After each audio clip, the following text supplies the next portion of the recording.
Today's Nerdist News is brought to you by Legion on FX. Should fans be worried about Solo, a Star Wars story? I'm Amy Vorpahl filling in for Jessica Chobot. The Han Solo standalone film is a little less than 2 months away, and since the departure of directors Phil Lord and Chris Miller for Ron Howard, fans are divided on whether this film will be a hit or a complete botch. Oh, hey Jessica, are you here today? Jessica? Who's Jessica? Call me Lenny. I'm not going to do that. What I am going to do is the news. Now, details about why Lucasfilm severed ties with Lord and Miller are varied. Rumors about Alden Ehrenreich's performance being compared to Ace Ventura, as well as Lord and Miller fundamentally misunderstanding Han Solo as a character, were both touted as reasons which prompted Howard coming in as their replacement. And new information about the behind-the-scenes conflict came to light this week when Vulture released an article titled, "Solo, a Star Wars Story Actor Shares New Details About the Troubled Production." The article includes quotes from an anonymous actor who reportedly worked on the film, as well as a few snippets from previous blogs and news stories. Vulture's piece calls Solo one of the more problem-plagued big-budget movies in recent memory, saying that fans should be worried because the film is still sight unseen, meaning that there haven't been any test screenings yet. Further, the on-set insider evoked in Vulture's deep dive offers specifics as to why Lord and Miller were let go, stating that the set was, quote, chaotic. Actors were often required to do as many as 30 takes of scenes, and that when responding to the chaos, Lord and Miller said they'll find it in the editing bay.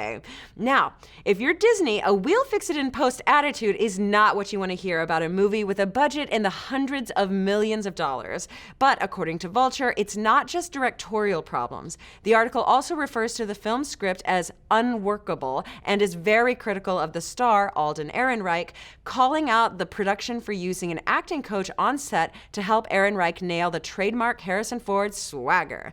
When talking about Alden, the anonymous actor said, Lucasfilm wanted something very specific, copying someone else. Alden's not a bad actor, just not good enough.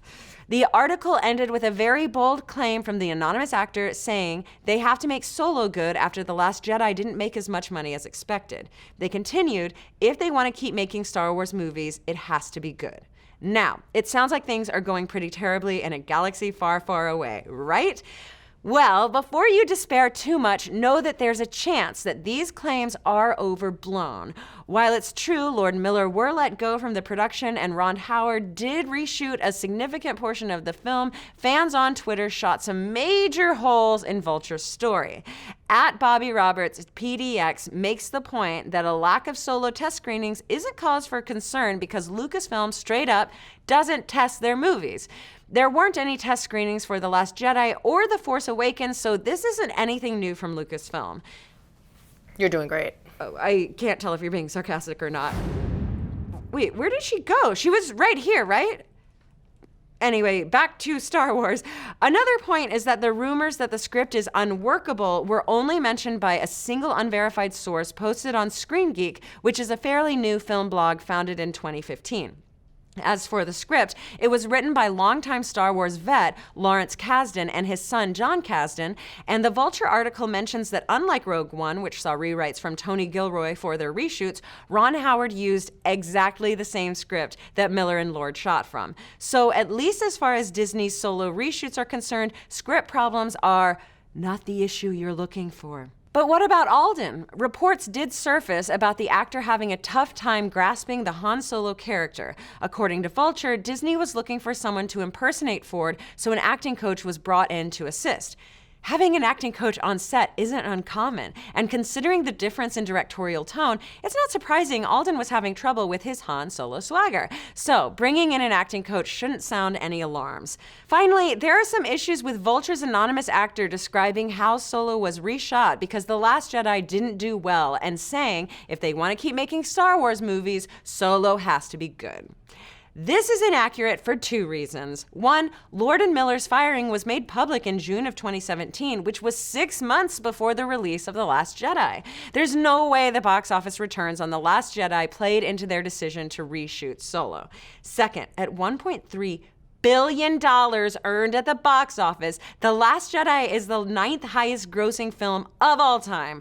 Though an underperforming Solo could cause Lucasfilm to rethink the direction for the Star Wars standalone films, there's no question that we'll be seeing a Star Wars movie every year for the rest of time until we're all Force ghosts. So, is Solo the disaster that people are making it out to be? Maybe, but is the internet also using a few scattered on-set reports to blow things out of proportion? Definitely. Former Solo director Chris Miller himself even weighed in, tweeting, "Maybe don't believe everything you read." In any case, we won't know the truth about Solo until the film hits theaters in May.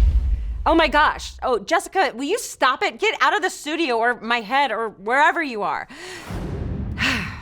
Folks, tell us what you think. Are you excited about Solo, a Star Wars story? Do the on-set reports make you nervous? And do you think we'll ever see Lord & Miller's Solo director's cut, where Han Solo spends the whole film wearing Jim Carrey's yellow suit from The Mask? Oh, we hope so. Let's discuss. And a big thanks to today's sponsor, Legion, which premieres this Tuesday, April 3rd at 10 p.m. on FX. Based on the Marvel Comics, the series follows the story of fan favorite X-Men character David Haller, who spent his whole life believing he was schizophrenic, only to discover that he may actually be the most powerful mutant the world has ever seen. You Legion fans may also know that David is actually the son of Professor X, which is awesome! For more videos and info, be sure to follow Legion on social media.